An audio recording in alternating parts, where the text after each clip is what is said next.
ওকে, আমরা হচ্ছে যেখান থেকে আমরা হচ্ছে শেষ করছিলাম ওইখান থেকে হচ্ছে আবার শুরু করতেছি। লোকজন মনে হয় কমে গেছে। আচ্ছা, যাই হোক, সমস্যা নেই, আস্তে আস্তে আসুক, আমি ততক্ষণে শুরু করি আবার। আচ্ছা, যে জিনিসটা হচ্ছে বলতেছিলাম সেটা হচ্ছে যে আমরা হচ্ছে গুগল স্কলার বা রিসার্চ গেট এইসবের ঢুকে আমরা ইনিশিয়ালি হচ্ছে সার্চ করতে পারি। এবার এইখান থেকে আমরা বেসিক্যালি কিভাবে আগাবো সেটা জানার জন্য আমি হচ্ছে তোমাদেরকে তিনটা হচ্ছে পিডিএফ হচ্ছে দেখাই কোনটা আসলে কি। আচ্ছা, প্রথমে যে জিনিসটা সেটা হচ্ছে যে আচ্ছা প্রথমে যে জিনিসটা হচ্ছে দেখাই সেটা হচ্ছে যে একটা জার্নাল পেপার। আমাদের যে সায়েন্টিফিক ওয়ার্ক গুলো হয় এই সায়েন্টিফিক ওয়ার্ক গুলা প্রেজেন্ট করার জন্য অনেক রকম উপায় আছে, যেমন যদি আমি জার্নাল বলি, জার্নাল পেপার আছে, কনফারেন্স পেপার আছে, থিসিস পেপার আছে, পোস্টার প্রেজেন্টেশন আছে। তবে সবচাইতে যে জিনিসটাকে আর কি গুরুত্ব দেওয়া হয় সেটা হচ্ছে জার্নাল পেপার, এটা টপ প্রায়োরিটি। এরপরে হচ্ছে যদি কনফারেন্স বলি বা পোস্টার প্রেজেন্টেশন বলি, এবং লাস্টলি হচ্ছে আমরা থিসিসের কথা হচ্ছে বলতে পারি। এইখানে আমরা যে যে জিনিসটা দেখতেছি সেটা হচ্ছে একটা জার্নাল পেপার, এবং আমরা যদি দেখি যে জার্নাল পেপারটা এলসেভিয়ার পাবলিকেশনের, এই জিনিসটা হচ্ছে অ্যাপ্লাইড এনার্জি জার্নালটার নাম। এবং এই জার্নালটা টাইটেলটা প্যারামেটিক অপটিমাইজেশন অফ একটা পাওয়ার প্ল্যান্টের বলা আছে।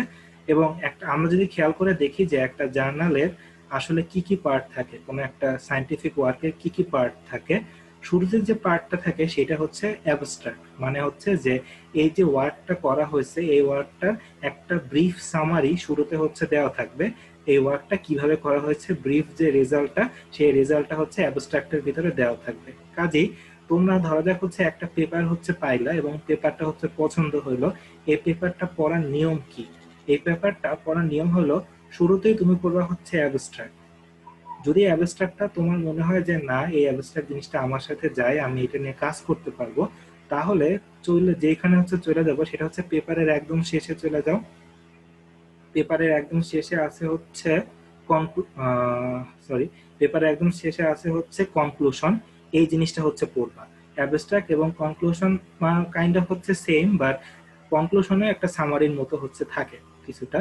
কাজেই তোমাদের শুরুতে যে কাজটা করতে হবে সেটা হচ্ছে, তোমরা কোন একটা পেপার হাতে পাওয়ার পরে, পেপার বা যে কোনো ওয়ার্ক, আমরা যদি তুমি থিসিস বলো বা কনফারেন্স পেপার বলো, সব ক্ষেত্রেই শুরুতে পড়ে নেওয়া হচ্ছে এই অ্যাবস্ট্রাক্ট যেটা সামারিটা, এরপরে পড়ে নেওয়া হচ্ছে কনক্লুশন।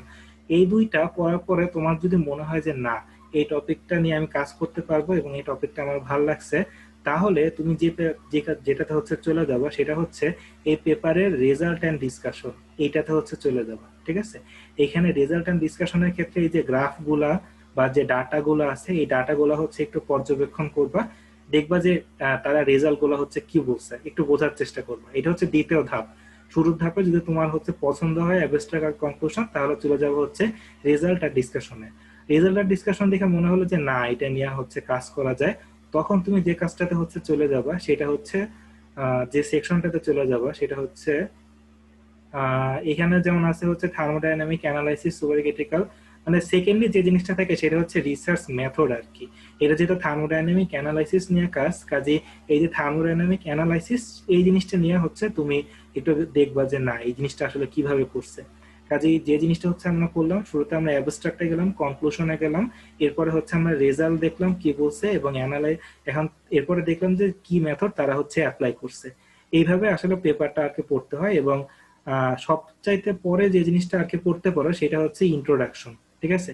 ইন্ট্রোডাকশনটা শুরুতে থাকলেও পরে পরেই হচ্ছে বেটার, কারণ ইন্ট্রোডাকশনে আসলে অনেক আননেসেসারি তথ্য থাকে এবং এটা থেকে আসলে মানে অনেক ক্ষেত্রে তোমার টাইম নষ্ট হইতে পারে, কারণ তুমি ইনিশিয়াল স্ক্রিনিং করতেছো, তুমি তোমার টপিক খুঁজে বের করার চেষ্টা করতেছো। কাজেই ইন্ট্রোডাকশনে এত প্রায়োরিটি দেওয়ার আসলে দরকার নাই।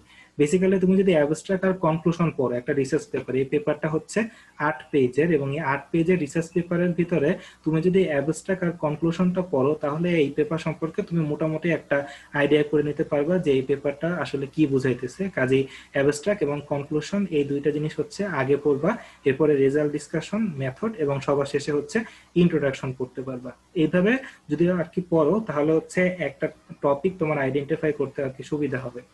এবার ধরা যাক হচ্ছে একটা ইন্ট্রোডাকশনের ক্ষেত্রে, যে ইন্ট্রোডাকশনের ক্ষেত্রে আসলে কি বলা থাকে, মানে আমি একটা পেপার যদি হচ্ছে শুরু থেকে শেষ পর্যন্ত আসি, যে একটা পেপারের শুরুতে থাকে হচ্ছে একটা টাইটেল থাকবে, অথরের নাম থাকবে, এরপরে থাকবে হচ্ছে অ্যাবস্ট্রাক্ট থাকবে, এরপরে থাকবে হচ্ছে ইন্ট্রোডাকশন।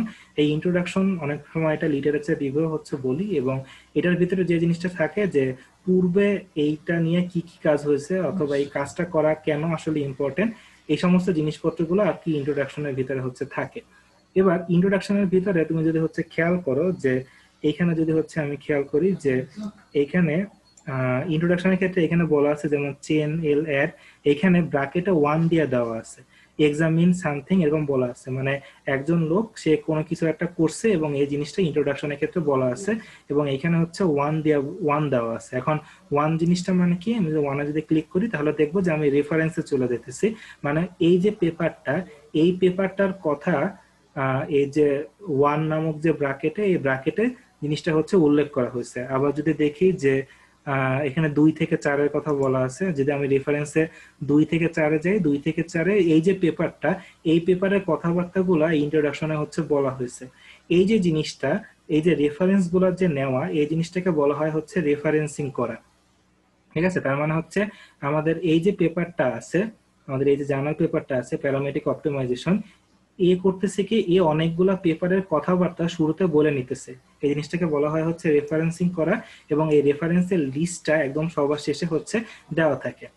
এবং রেফারেন্সিংটাকে আবার বলে সাইটেশনও হচ্ছে, বলে যে এই যে পেপারটা, আমাদের এই যে পেপারটা, এই পেপারটা টোটাল 14টা পেপারকে হচ্ছে সাইট করছে।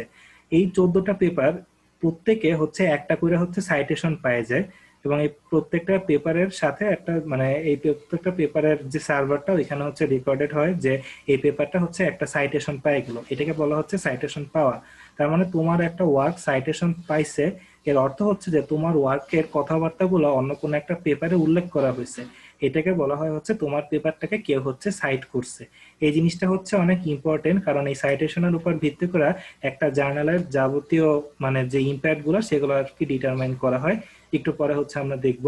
এইটা আমরা যে জিনিসটা বললাম এটা গেল হচ্ছে আমাদের জার্নাল পেপার। এবার যদি দেখি যে একটা কনফারেন্স পেপার কিরকম হয়, একটা জার্নাল পেপার হয় হচ্ছে অনেকটা বিস্তৃত, অনেক ডিটেইলে কথাবার্তাগুলো বলা থাকে, বাট একটা কনফারেন্স পেপার, যেটা একটা কনফারেন্স পেপারে আসলে অত ডিটেইল বলা থাকে না। এটা হচ্ছে একটা কনফারেন্স পেপার, এইখানে অত ডিটেইল ওইভাবে বলা নাই, বাট মোটামুটি একটা আইডিয়া দেওয়া আছে যে একটা কাজ কিরকম হইতে পারে বা না পারে।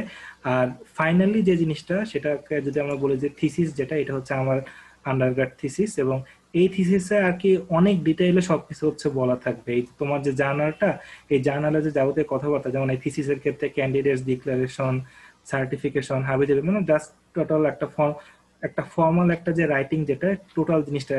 দেখো এই থিসিসের ক্ষেত্রে অ্যাবস্ট্রাক্ট কথাটা হচ্ছে আছে, জিনিসটা আছে লিস্ট অফ সিম্বল, মানে ডিটেইল যত আছে একদম ডিটেইলে সূচিপত্র আকারে সবকিছু এই থিসিসের ভিতরে বলা থাকে, একদম ডিটেইলে বলা থাকে।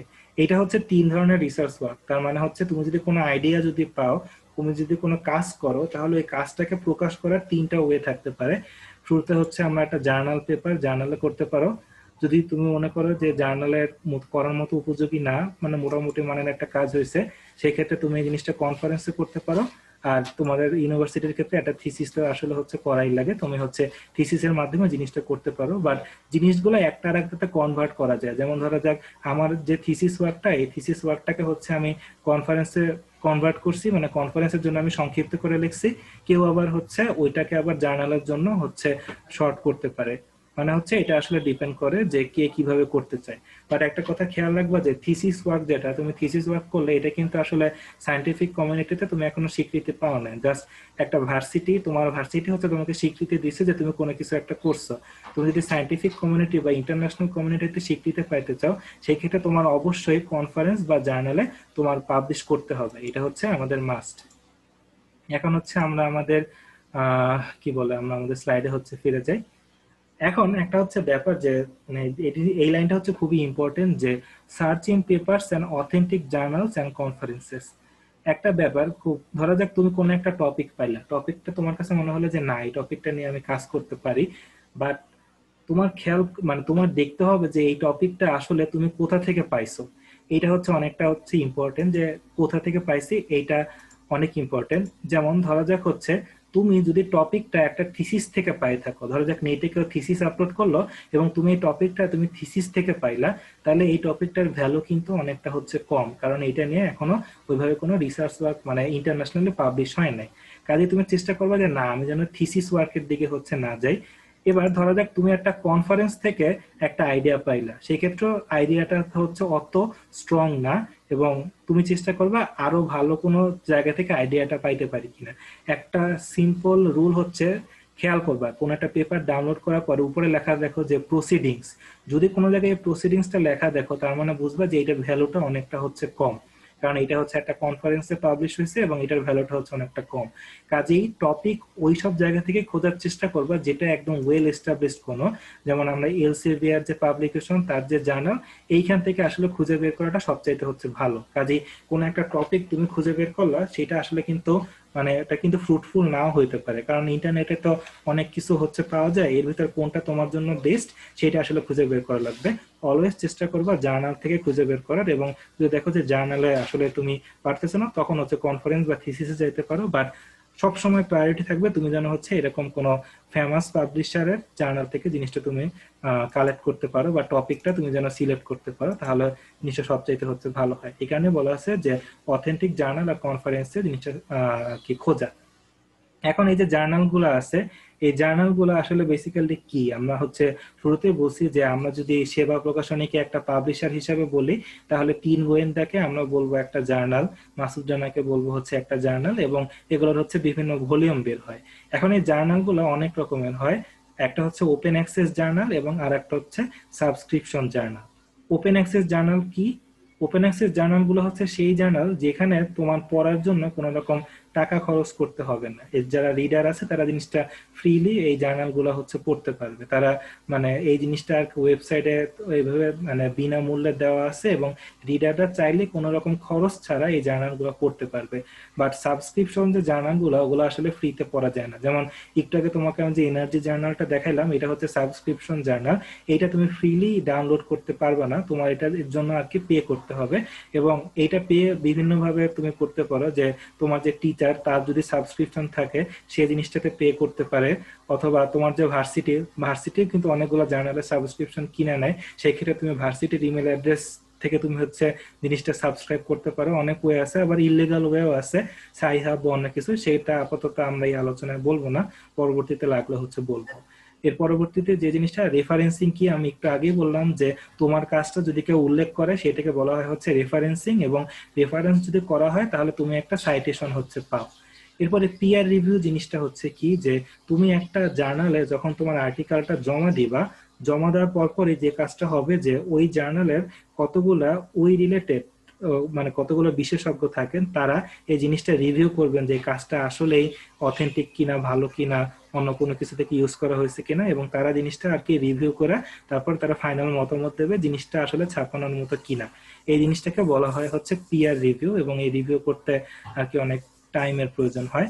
এবার হচ্ছে আমরা যে জিনিসটা হচ্ছে দেখবো সেটা হচ্ছে যে আমরা তো জার্নালের কথা বললাম বা পাবলিশারের কথাও বললাম, এবার আমরা দেখি হচ্ছে যে কতগুলো ফেমাস বা টপ রেটেড জার্নালের হচ্ছে কতগুলো নাম দেখি, যে এবং পাবলিশারের নাম দেখি। ফার্স্টে এইখানে হচ্ছে এটা মনে হয় 2019-এর ডাটা, এলসেভিয়ার, তারপরে স্প্রিনজার, টেলর ফ্রান্সিস, জন উইলি, এরকম কতগুলো ডাটা দেওয়া আছে, এগুলা টপ রেটেড জার্নাল আর কি, এবং টপ রেটেড পাবলিশার আর কি। এবং এই পাবলিশার যেমন দেখতেছি যে এলসেভিয়ার যে পাবলিশারটা, তার টোটাল জার্নাল সংখ্যা হচ্ছে 3252টা। যেমন একটু আগে আমরা দেখলাম দুইটা জার্নাল অলরেডি দেখছি, একটা হচ্ছে এনার্জি, তারপরে অ্যাপ্লাইড এনার্জি, আরো অনেক রকম হচ্ছে আছে। এগুলো হচ্ছে একটা পাবলিশারের আন্ডারে ঠিক কয়টা জার্নাল এটা হচ্ছে দেখানো হয়েছে। এবং এই পাশে যে জিনিসটা সেটা হচ্ছে ইন্ডেক্সিং। ইন্ডেক্সিং জিনিসটা কি, এটা হচ্ছে বোঝাটা হচ্ছে ইম্পর্টেন্ট। এই থিওরিটিক্যাল কথাগুলো কেন বলতেছি, কারণ রিসার্চের ক্ষেত্রে খুব বড় একটা সমস্যাটা হচ্ছে প্রেডিটরি জার্নাল, এবং প্রেডিটরি জার্নালের কনসেপ্ট বোঝার আগে এগুলো বোঝাটা হচ্ছে ইম্পর্টেন্ট। ফার্স্টে তাহলে হচ্ছে আমরা যে জিনিসটা বুঝলাম সেটা হচ্ছে যে জার্নালগুলো পাবলিশ করে থাকে অনেকগুলো পাবলিশার বা পাবলিকেশন, এর ভিতরে কতগুলো ফেমাস আছে এবং কতগুলো অখ্যাত আছে এবং কতগুলো আছে যেগুলো একদম ব্ল্যাক লিস্টেড, ওগুলোতে আসলে কখনো পেপার দেওয়া আসলে উচিত না। এখন কথা হলো যে কোন জার্নালটা ফেমাস বা কোন জার্নালটা অথেন্টিক, ওইটা আমরা কিভাবে বুঝবো? যখন হচ্ছে কোনো জার্নাল বা পাবলিশার গুলো পাবলিশ করে থাকে, তখন বিভিন্ন সংস্থা যে কাজটা করে সেগুলো হচ্ছে তারা অনেকটা ইন্ডেক্সিং করে বা তাদের ডাটাবেজে ওই জার্নালগুলোর তথ্য সংরক্ষণ করে রাখে। এই জিনিসটাকে বলা হয় হচ্ছে ইন্ডেক্সিং করা। এবং ইন্ডেক্সিং করার জন্য কতগুলো ফেমাস সংস্থা আছে। আমরা যদি কতগুলো ফেমাস সংস্থার দিকে হচ্ছে খেয়াল করি, ইন্ডেক্সিং এর দিকে খেয়াল করি, তাহলে দেখবো হচ্ছে স্করপাস ইন্ডেক্সিং, যেটা এটা একটা প্রতিষ্ঠান, বা এই প্রতিষ্ঠানটা করে কি যে যত জার্নাল পাবলিশ হয়েছে সে বেশিরভাগ জার্নালগুলো তার ভিতরে ইন্ডেক্স করে রাখে, যেগুলো হচ্ছে অথেন্টিক জার্নাল। এরপরে হচ্ছে আইএসআই ইন্ডেক্স, এটা আগে খুবই চলতো, এটা হচ্ছে মাস্টার জার্নাল লিস্ট। এই লিস্টটাও হচ্ছে অনেক জার্নালের ডেটাবেস গুলো সংরক্ষণ করে রাখে। সাই মেজর, এটাও হচ্ছে জার্নাল সংরক্ষণ করে রাখে। এই যে তিনটা হচ্ছে জার্নাল সংরক্ষণ করে রাখে, এরা বেশিরভাগ ক্ষেত্রেই যে জার্নালটা সংরক্ষণ করে সেগুলো হচ্ছে পেইড যে জার্নাল, যেগুলো সেগুলো হচ্ছে সংরক্ষণ করে। মানে হচ্ছে পেইড জার্নাল বলতে যে এই জার্নালগুলোতে তুমি যদি পড়তে চাও তোমাকে টাকা দিয়ে পড়তে হবে। বাট ওপেন জার্নাল বর্তমানে অনেকটা জনপ্রিয় আছে, সেটা হচ্ছে ওপেন জার্নাল। ওপেন জার্নালের জন্য ডেডিকেটেড যে ডাটাবেসটা সেটা হচ্ছে ডোয়াজ, ডাইরেক্টরি অফ ওপেন জার্নাল, যেটা এইটার আসলে পাবলিশ করে থাকে, যে মানে যে যেগুলো ইন্ডেক্স করে সেটা হচ্ছে যে জার্নালগুলো ওপেন সেগুলো। পাবমেড করে হচ্ছে মেডিকেল বায়োলজি সায়েন্স, আর আইট্রিপলি তো ইলেকট্রিক্যাল রিলেটেড। এবার আমরা চেষ্টা করব, মানে এবার আমরা দেখব যে এই সাইটগুলো হচ্ছে আমরা অল্প একটু দেখার চেষ্টা করি। এই জিনিসটা যেটা বললাম সেটা হচ্ছে ওয়েব অফ সায়েন্স, যেটা আইএসআই ইন্ডেক্স জার্নাল। এইখানে তুমি কোনো একটা জার্নাল অথেন্টিক কিনা সেটা তুমি যদি এখানে সার্চ দাও এবং এইখানে যদি পাও, তার মানে বুঝবা যে জার্নালটা অথেন্টিক এবং জার্নালটা আর কি ইম্প্যাক্টফুল, এই জিনিসটা আর কি মানে বিশ্বাসযোগ্য অনেকটা। এরপরে ধরা যাক তুমি এসজিআর, এসজিআর এরা হচ্ছে জার্নালে অনেক র্যাঙ্কিং করে এবং এখানে জার্নালগুলোর লিস্ট দেওয়াই আছে, যেমন ক্যান্সার জার্নাল, ক্লিনিশিয়ান, হাবিজাবি, অনেক জার্নাল দেওয়া আছে, অনেকটা র্যাঙ্কিং করে হচ্ছে দেওয়া আছে। এরপরে হচ্ছে ওপেন জার্নালের যে কথাগুলো বলছিলাম, সেইখানে হচ্ছে ওপেন জার্নালের অনেকগুলো লিস্ট হচ্ছে। এখানে তুমি ডোয়াজ, এখানে হচ্ছে ওপেন জার্নালের লিস্টগুলো হচ্ছে পাবা। এখন ওপেন জার্নাল এবং সাবস্ক্রিপশন জার্নাল দুইটার ভিতরে একটু মানে টাকা পয়সার একটু ব্যাপার আছে। যেমন আমি যদি বলি যে একটা সাবস্ক্রিপশন জার্নালটা মানে তুমি যে কোনো কিছুই যদি পাবলিশ করতে চাও, তোমার তো আর কি টাকা দিয়া মানে যে মানে তোমার আর কি টাকা খরচ হবে। যদি ওয়েবসাইট হোস্টিং বলি বা রিভিউয়ারদের টাকা দেওয়া বলি, সব ক্ষেত্রে তোমাদের টাকা দেওয়ার আর কি প্রয়োজন হবে, মানে মানে মোট কথা হচ্ছে খরচ হবে। এখন পেইড মানে যে সাবস্ক্রিপশন যে জার্নালটা, তারা রিডার্সদের কাছ থেকে এই টাকাটা হচ্ছে তারা উঠায়। কাজে যারা এই জার্নালে সাবস্ক্রাইব করে তাদের থেকে তারা এই টাকাটা হচ্ছে কালেক্ট করে। এই ক্ষেত্রে দেখা যায় যে যারা অথর, যারা হচ্ছে জার্নালে লেখাগুলা সাবমিট করে, তাদের কোনো রকম টাকা পে করা লাগে না ম্যাক্সিমাম ক্ষেত্রে। তারা ফ্রিলি হচ্ছে এই জার্নালে তারা জিনিসটা পাবলিশ করতে পারবে। বাট কেউ যদি জার্নালের লেখা পড়তে চায় তাহলে তার হচ্ছে টাকা দিয়ে পড়তে হবে। এটা হচ্ছে সাবস্ক্রিপশন জার্নাল। বাট ওপেন জার্নালের ক্ষেত্রে যে জিনিসটা হয়, এইখানে যেহেতু রিডার্সদের কাছ থেকে কোনো রকম টাকা পয়সা পাওয়া যায় না, কাজেই জার্নাল যে কাজটা করে তারা হচ্ছে যারা অথর তাদের কাছ থেকে হচ্ছে টাকা নেওয়ার চেষ্টা করে। কাজেই দেখা যায় যে ওপেন অ্যাক্সেস জার্নাল অনেক কিছুই হচ্ছে আর কি তোমার যে অথর তাকে টাকা পে করতে হয় এবং রিডার এরা হচ্ছে জিনিসটা হচ্ছে ফ্রিতে পড়তে পারে। এবং এইটাকে বলা হয় হচ্ছে মানে এই যে জার্নাল তার প্রসেসিং যে কস্টটা বা পাবলিকেশন যে কস্ট, এটাকে বলা হয় হচ্ছে এপিসি দিয়ে আর কি জিনিসটাকে বলা হয়।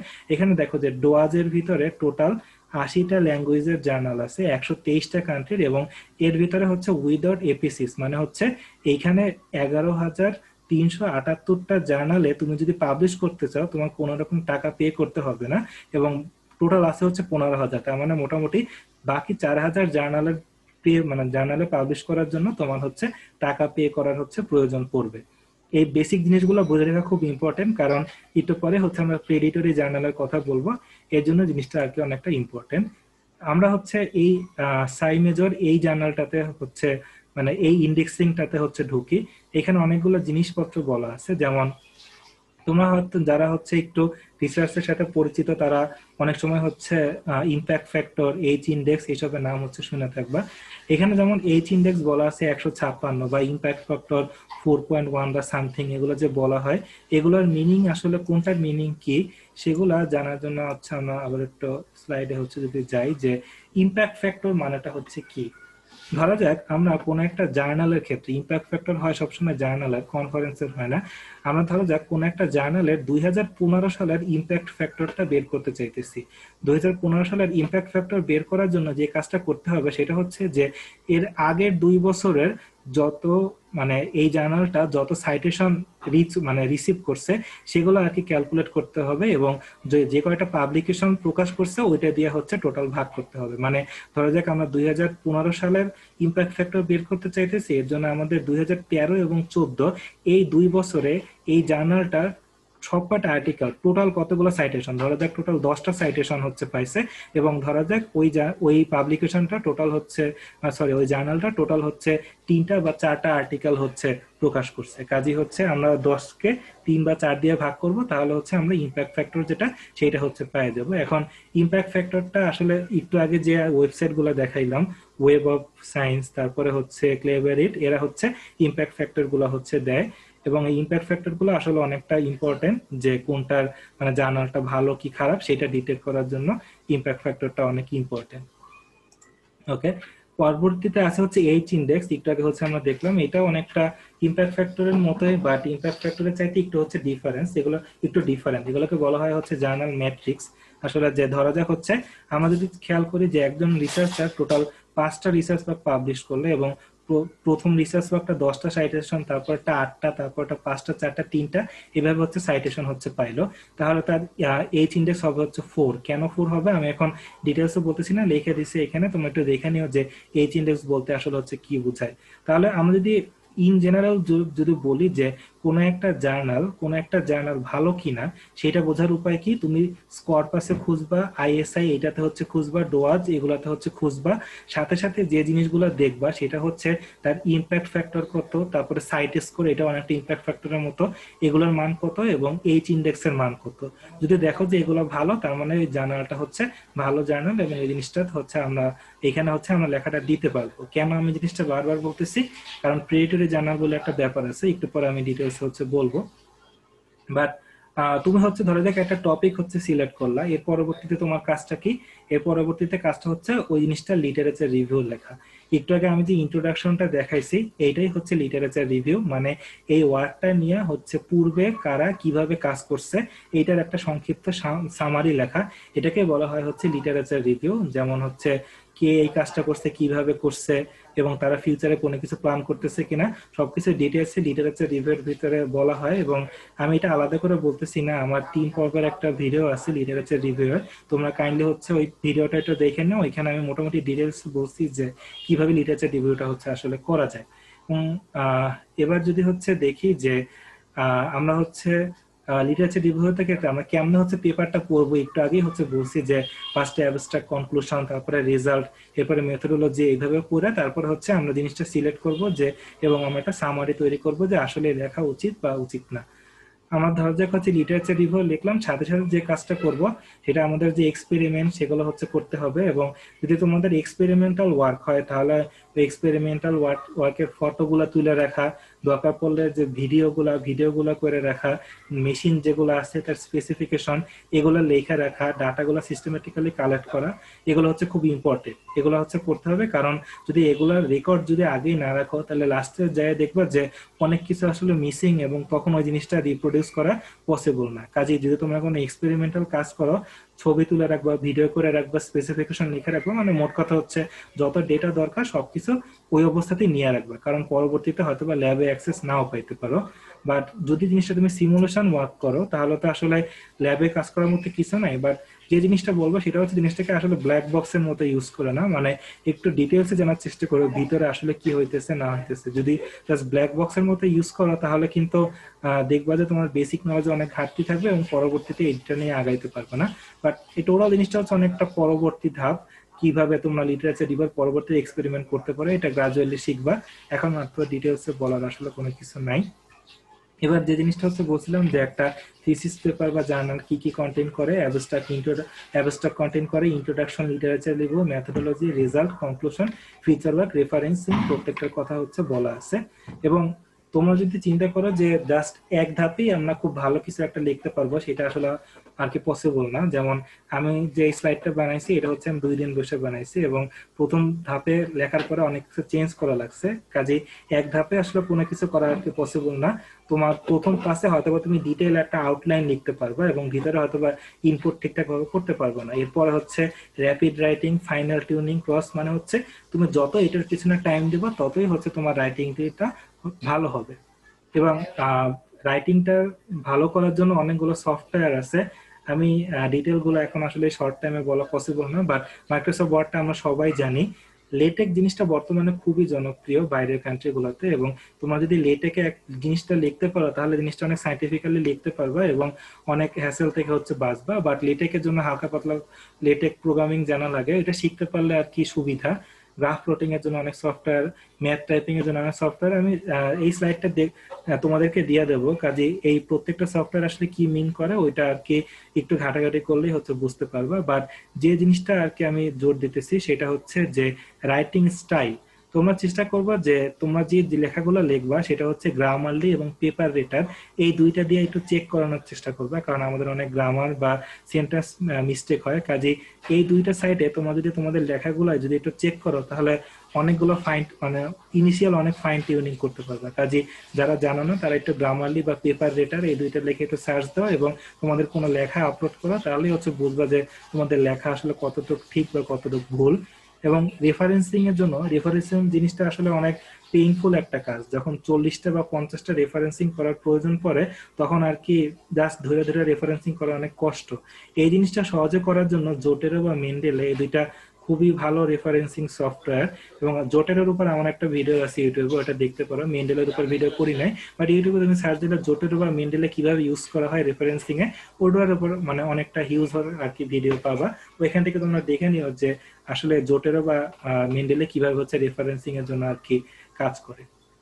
এখন আমরা যারা ইউনিভার্সিটির স্টুডেন্ট আছি আমাদের হচ্ছে অনেকটা বদ স্বভাবের মতো আছে, আমরা জিনিসটা জাস্ট কপি পেস্ট করে চালাই দিই এবং মার্ক পাওয়ার জন্য চালাই দেই। এই জিনিসটা তোমরা হাইয়েস্ট থিসিস পর্যন্ত হয়তো বা করতে পারো, বাট ইন্টারন্যাশনাল কমিউনিটিতে এই জিনিসটা আর কি করা যাবে না। ধরো যাক তুমি নেট থেকে কোনো কিছু একটা মানে কপি করলা, কপি করার পর ওইটা তুমি পেপারে লিখে চালাই দিলা, তাহলে যে যে জিনিসটা হচ্ছে হবে তুমি হচ্ছে প্লাগারিজম যে একটা এটাতে হচ্ছে ধরা পড়বা। এবং এই একটার পানিশমেন্ট কিন্তু খুবই সিভিয়ার। আমি বারবার বলতেছি যে কখনোই হচ্ছে কোনো কিছু কপি পেস্ট করে তারপরে অ্যাটলিস্ট ইন্টারন্যাশনাল জার্নাল বা কনফারেন্সে আপলোড করার চেষ্টা করো না, তাহলে যে জিনিসটা হবে তোমাকে হচ্ছে ব্ল্যাক লিস্টেড করে দিতে পারে এবং এমন ভাবে তোমাকে ব্লক করে দিতে পারে ভবিষ্যতে তুমি যত ভালো রিসার্চ ওয়ার্ক করো না কেন তোমার কোনো রিসার্চ পাবলিশ করবে না, তোমাকে টোটালি হচ্ছে ব্লক অবস্থায় রাখবে। কাজেই যত খুশি মানে আগে যত কাট পেস্ট করছো ঠিক আছে, কখনোই যখন ওয়ার্কটা সাবমিট করবা কখনোই হচ্ছে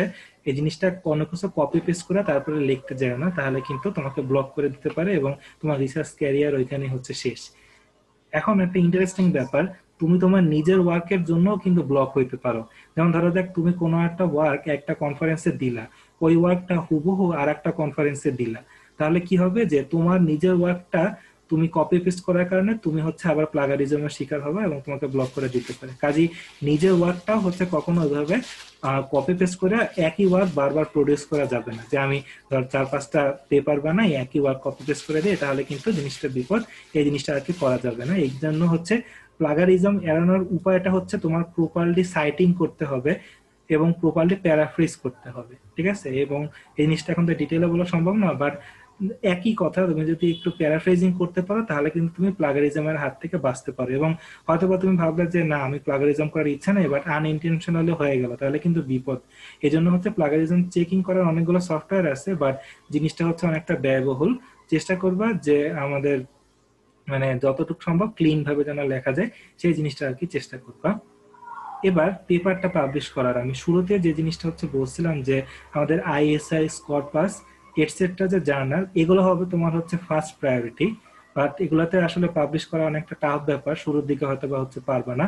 সেকেন্ডলি যে কাজটা হচ্ছে করতে পারো সেটা হচ্ছে যে যদি ওগুলাতে পাবলিশ করতে না পারো, তোমার পেপারটা যদি রিজেক্ট হয়, তাহলে হচ্ছে ন্যাশনাল যে কনফারেন্স গুলো, ন্যাশনাল ওয়েল রিকগনাইজ জার্নাল, যেমন বাংলাদেশ ক্ষেত্রে ইনস্টিটিউট অফ ইঞ্জিনিয়ারিং বাংলাদেশ বা বিআইপি, এআইবি এগুলো আছে, এগুলোতে চেষ্টা করতে পারো। এরপরে বিভিন্ন কনফারেন্স প্রসিডিংস এর ক্ষেত্রে ওয়ার্কশপে, তারপরে হচ্ছে ব্র্যাক, এনএসআই, নাসা, এগুলোতে হচ্ছে আর কি চেষ্টা করতে পারো। যে প্রথমে চেষ্টা করবো মানে তোমার হয়তো বা রিসার্চ ওয়ার্কটা যদি ওইরকম গ্রাউন্ড ব্রেকিং বা ভালো না হয়, তাহলে অ্যাটলিস্ট হচ্ছে ন্যাশনাল কনফারেন্স এগুলোতে পাবলিশ করার একটু ট্রাই করে। এবং এগুলো কম্পারেটিভলি ইজি, কম রিভিউ হয়, বাট কাজটা হচ্ছে ভালো হয়, এই কারণে এগুলোতে আর কি ট্রাই করতে পারো। এবার আমি যদি জার্নাল পাবলিকেশনের প্রসেসটা বলি, তাহলে কি থাকে, প্রথমে হচ্ছে কি করবা যে আমাদের যে লিস্টগুলো শুরুতে দেখাইলাম ওইখান থেকে একটা অ্যাপ্রোপ্রিয়েট জার্নাল চুজ করবা।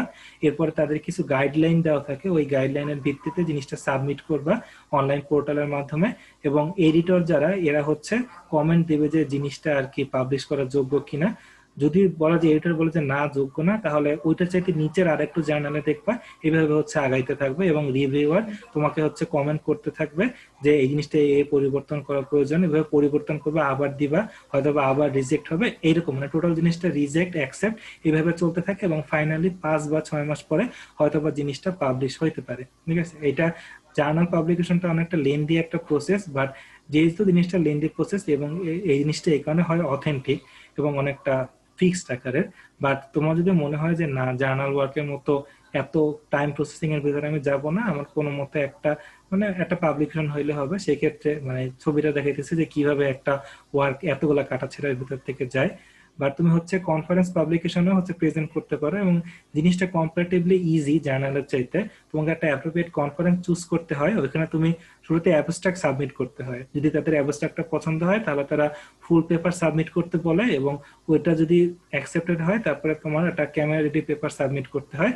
এরপরে লাস্টলি বাট অনেক ইম্পর্টেন্ট একটা জিনিস, সেটা হচ্ছে তোমার কনফারেন্সে প্রেজেন্ট থাকা জিনিসটা প্রেজেন্ট করতে হবে। 5 বা 6 মিনিটের প্রেজেন্টেশন হয়, এই জিনিসটা আর কি অনেক ইম্পর্টেন্ট। তোমার জার্নালের ক্ষেত্রে কিন্তু কোনো প্রেজেন্ট করা লাগতেছে না, জাস্ট তুমি এডিটরের কাছে দিবা এবং তারা জিনিসটা অ্যাকসেপ্ট বা রিজেক্ট করবে। বাট কনফারেন্সে তোমার এই জিনিসটা যেটা, এই জিনিসটা হচ্ছে তোমার মানে কি বলে যে তোমাকে হচ্ছে সামনে দাঁড়িয়ে তারপরে হচ্ছে প্রেজেন্ট করতে হবে। এখন এই জিনিসটা অনেকটা সমস্যার কারণ, ধরো যাক তুমি চীনের কোন একটা কনফারেন্স ধরো সিলেক্ট করলা, সেই ক্ষেত্রে তোমার সমস্যাটা কি, কনফারেন্সে কিন্তু তোমার এমনিতে টাকা নাই যে কনফারেন্সে সাবমিট করার জন্য তোমার টাকা দিতে হয়। এখন তুমি টাকা দিলা, তারপরে চীনে যেহেতু কনফারেন্স, তোমাকে চীনে যাইয়া তারপরে হচ্ছে প্রেজেন্ট করতে হবে।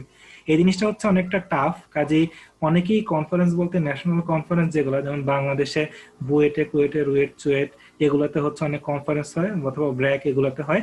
এগুলা হচ্ছে তারা হচ্ছে অনেকটা চুজ করার চেষ্টা করে, কারণ মানে এই মানে এই যাতায়াতের কষ্ট বা টাকা বেশি, এগুলোর জন্য অনেকে ন্যাশনাল কনফারেন্স চুজ করে।